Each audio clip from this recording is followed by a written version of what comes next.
食安問題來看，這高雄有消費者去一間高級食材店買一款包這鹹卵磷的旺來酥，伊攏總是買12盒。不過所發現，這頂頭呢有效日期敢若是有互人改過，前差過偌過的時間。也因為這改票仔呢是牽涉到食安的問題，業者是有出面來回釋的，講當地理清原因。也那衛生局也隨去到店頭來稽查，看到底敢是有改票仔的狀況。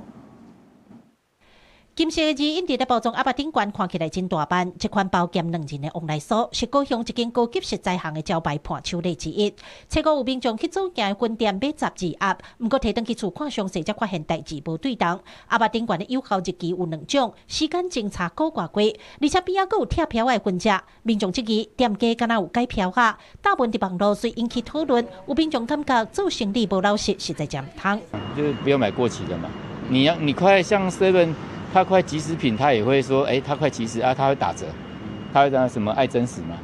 那改標這種行為不對啊。因為改票啊牽涉到食安的問題，進前這間店的蚵仔嘛發生洗產地爭議，衛生局早起也隨派人去稽查。針對民眾這支改票啊，食材行業者講已經把正版的產品攏落計裝箱，等待衛生局來調查。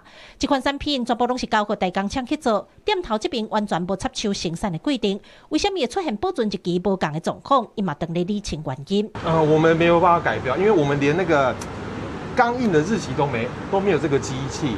那因為我們是跟那個代工廠配合，所以我們也還在跟代工廠這邊釐清到底發生什麼事情。要跟所有的消費者去說聲非常對不起，抱歉我們疏失的地方，因為我們並沒有做到逐盒的去檢查，而是成箱的檢查確認沒有問題就收下來，然後甚至是在上架的過程，其實我們收到貨。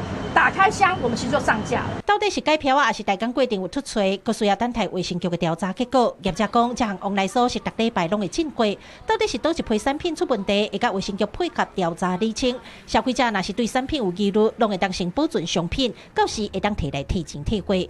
記者柯家做副朝陽高雄採訪報道。